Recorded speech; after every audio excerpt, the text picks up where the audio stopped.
saat kanak-kanak kita pernah berpikir dan memimpikan alangkah keren untuk menjadi dewasa. Tetapi pada saat kita tumbuh menjadi dewasa, kita kemudian ingin kembali menjadi kanak-kanak. Bukan karena setelah menjadi dewasa kita kemudian menjadi lemah, akan tetapi karena kita kemudian menyadari bahwa metode bahagia adalah metode anak-anak. Saya berhasil menjadi segalanya. Setiap orang selalu ditanyai pertanyaan klasik. Sebagai seorang anak, kau ingin menjadi apa di saat besar nanti? Masalahnya, pertanyaan itu tidak selalu tepat sasaran jika dilihat kepada siapa pertanyaan itu ditujukan. Jawaban klasik seorang anak kecil adalah semua hal yang sering kita dengar, yaitu menjadi polisi, tentara, guru, dan apapun yang sering mereka lihat atau yang orang tua mereka ajarkan. Yang ternyata jawaban itu tidak tepat jika pertanyaannya, kau ingin berprofesi sebagai apa? Yang tentu akan sedikit keliru kalau pertanyaannya berubah menjadi, kau ingin menjadi apa? Atau yang lebih rumit, arti apa yang akan dihasilkan oleh keberadaanmu? Apa yang ingin kau persembahkan pada hidup ini? Setelah dewasa, orang-orang seharusnya menyadari bahwa pertanyaan itu sebenarnya terlalu berat dan menyeramkan. Coba kita ubah pertanyaannya menjadi lebih ringan dan menenangkan. Misalnya, seperti apa kau ingin menikmati hidup? Sambil video ini dibuat, saya bahkan masih memikirkan pertanyaan itu. Meski akhirnya saya mulai mengerucutkan pertanyaan agar menjadi lebih sederhana, bahwa sebaiknya setiap manusia seharusnya fokus kepada memperjuangkan tujuan dan makna mengapa kita ada. Mengapa saya membuat video ini? Mengapa teman-teman harus meninggalkan video ini sekarang juga? Atau menghabiskannya sekalian? Dari kebanyakan orang, saya sama dengan mereka. Mereka yang pandai dalam membandingkan hidup, hingga mereka mengutuk keadaan dan membenci lingkungan dan menyiksa dirinya sendiri.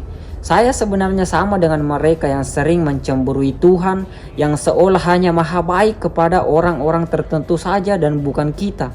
Saya bahkan lebih pintar dari mereka yang saking tak bersyukurnya. Saya menghibur diri sendiri dengan cara setan, yaitu membisikkan ke diri sendiri bahwa saya lebih baik dari mereka, serta semua keadaan dan pandangan orang selain saya adalah salah dan hanya sayalah yang benar. Cara-cara setan yang kemudian membuat kita akhirnya sama saja dengan setan yang hatinya gelap, suka melihat kerusakan dan perpecahan. Sampai suatu hari saya keluar dari lingkaran gelap itu menuju yang lebih terang, tenang, dan lapang. Saat saya fokus pada keadaan seperti itu, entah kenapa yang muncul adalah kebaikan-kebaikan yang beruntun. Hai, kita mungkin bisa membeli rumah, tapi belum tentu bisa bahagia di dalamnya. Kita mungkin bisa membeli kasur, tapi belum tentu tidur kita nyenyak di atasnya. Kita mungkin bisa membeli jam, tapi belum bisa mengatur waktu. Kita mungkin bisa membeli apa saja seisi dunia ini, tapi tidak dengan kebahagiaannya. Lantas dari mana kebahagiaan itu bisa didapatkan? Kebahagiaan itu bisa didapatkan dengan cara menemukan ada satu titik di dalam hatimu. Titik itu disebut dengan rasa syukur. Di titik itulah kita bisa mendapatkan yang namanya kebahagiaan hati. Saya banyak mendengar kisah orang yang patah semangat yang kemudian tumbuh kembali. Saya mendengar kisah orang-orang yang jatuh cinta dan kemudian dipertemukan setelah perpisahan yang amat lama dan jauh. Saya akhirnya berani untuk menyimpulkan bahwa saat kamu mencari kebaikan dan menemukan satu saja di antaranya, maka kebaikan-kebaikan yang serupa akan datang. Dan seolah jalanmu untuk menemukan itu akan dipermudah. Sama seperti ketika kau mencari keburukan. Misalnya saat kamu mencari tempat prostitusi, kamu mungkin akan menemukannya entah bagaimana caranya. Bisa dari informasi dari teman atau dari internet. Dan ketika tempat itu kamu temukan, maka keburukan yang serupa akan mendekat, seperti minum keras, selingkuh, mencuri, atau bahkan sampai membunuh. Meski di saat-saat tertentu saya kerap kembali ke lingkaran gelap itu, sampai akhirnya saya menyadari hidup memang hanya soal pergantian, gelap ke terang, luas ke sempit, tangis dan tawa. semangat, dan putus asa. Yang ternyata semua itu bukanlah sebuah masalah selama kita bisa mengontrol keseimbangan itu. Oh ya, bukan masalah. Serius. Lantas bagaimana dengan lingkungan toksik? Bagaimana dengan masalah percintaanmu yang tak kian bahagia? Bagaimana dengan sahabatmu yang berkhianat? Bagaimana dengan barang mewahmu yang rusak atau hilang? Bagaimana dengan kebohonganmu yang terbongkar? Bagaimana dengan tugas-tugasmu yang menumpuk? Bagaimana dengan kontenmu yang sepi penonton? Bagaimana dengan modal usahamu yang bahkan belum balik-balik? Masih berani bilang itu semua bukan masalah? Tentu saja kita tak akan membantah itu kan. Itu semua adalah masalah. Yang syukurnya solusi dari masalah itu ternyata tersedia. Terkadang kita tidak akan pernah sampai pada apa yang kita tuju. Terkadang apa yang dengan susah payah ingin kita raih tidak pernah kita sampai. Terkadang apa yang kita mimpikan tidak pernah menjadi kenyataan. Terkadang apa yang menjadi harapan kita tidak kunjung menghampiri kita. Pada saat itu terjadi, alangkah nikmat, alangkah damai untuk menjadi bagaikan air yang mengalir apa adanya. Kita mungkin bisa berusaha semampu kita, tetapi kemudian kita harus menerima kenyataan dengan lapang dada. Bukankah Tuhan sendiri yang bilang, di balik kesusahan ada kemudahan?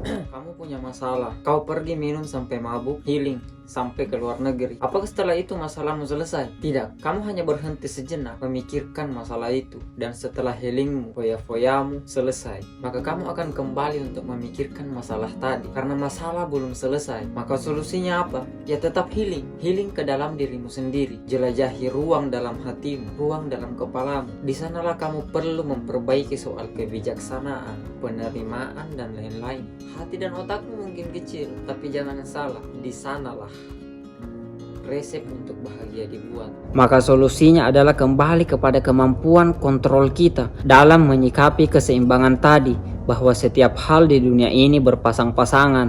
Nah, tugas kita adalah untuk membuat semua itu seimbang. Apakah pohon di musim gugur akan membenci angin karena menjatuhkan daunnya?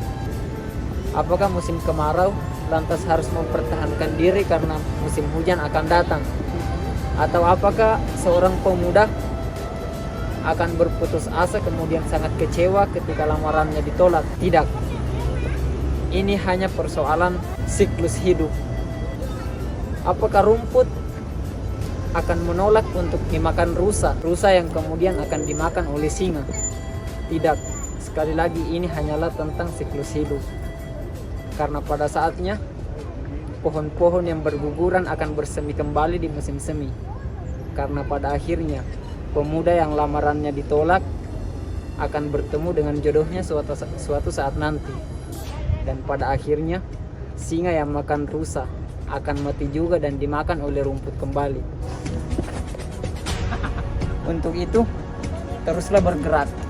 Jangan berputus asa dan semangat. Tidak ada seorang pun di dunia ini yang hidupnya hanya diwarnai dengan kebahagiaan, tidak pula hanya dengan kesedihan, melainkan setiap orang hidupnya dilengkapi dengan kesedihan dan kebahagiaan yang bergantian. Oke, mungkin banyak dari kita yang saking kesalnya sehingga mengatakan bahwa kesedihan saya sangat-sangat besar, jauh melampaui daripada kebahagiaan saya.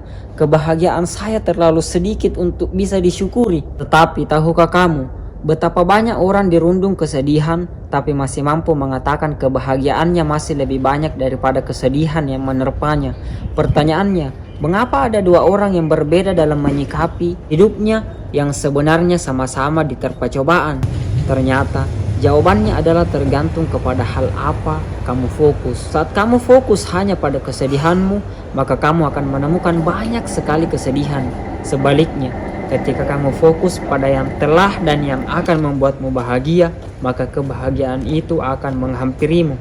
Cari, temukan, dan fokuslah pada alasan-alasan mengapa kemudian kamu bisa untuk berbahagia. Saya adalah seorang anak yang tumbuh dan besar di lingkungan petani, dan entah bagaimana saya menikmati dan bahkan sangat-sangat senang menjalani hidup saya, sampai akhirnya saya tumbuh dewasa dan menghadapi kenyataan bahwa cita-cita yang ditanamkan dalam otak saya menjadi tidak bisa tercapai. Semua hal yang saya persiapkan sejak kecil kemudian runtuh waktu dan materi yang kemudian habis, hangus, dan tak berarti apa-apa. Hingga akhirnya saya menyadari tidak ada gunanya saya meratapi hal-hal yang berada di luar kendali saya. Tak ada gunanya saya menangisi kenyataan yang sudah tidak bisa saya ubah. Hingga akhirnya saya fokus pada apa yang bisa saya kendalikan. Saya menyadari bahwa akan lebih baik jika saya menekuni apa yang saya sukai. Saya kembali ke lahan, saya bertani, saya melakoni itu semua atas dasar cinta. Cinta yang kemudian membuat saya bangga terhadap profesi saya. Hingga akhirnya seseorang tertarik dengan postingan dan profesi saya, yang orang itu lantas memberikan saya ruang dan pekerjaan. Kisah sederhana itu membawa saya hingga hari ini. Saya tetap bertani dan hidup saya jauh lebih dari cukup. Saya tidak ketinggalan tren. Bahkan saya memiliki perlengkapan dengan kategori mahal dan segala kebutuhan yang terpenuhi. Pesannya bukan soal keberhasilan saya dalam mengumpulkan keuangan saya. Pesannya adalah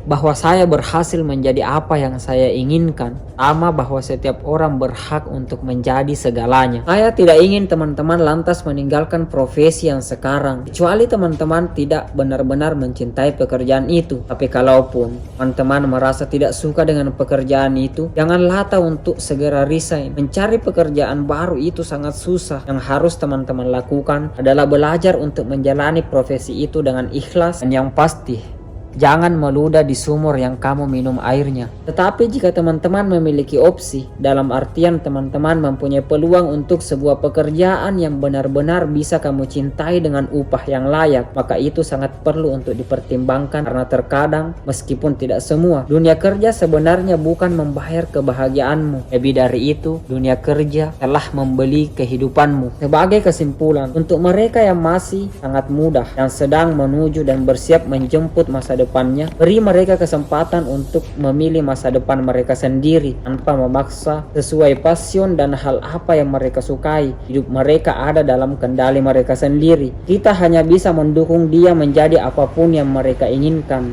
Untuk kalian yang sudah tiba di masa depan, dalam artian sudah bekerja sekarang dimanapun dan apapun, belajarlah untuk menerima kenyataan, ikhlas dan mensyukuri apa yang ada. Mari menuju kemenangan, menang dari pikiran negatif, segala hal yang hanya membuat kita bersumpah serapah terhadap kehidupan ini. Hidup yang sebenarnya sangat layak untuk kita rayakan sebagai kebahagiaan karena rasa syukur. Salam perspektif.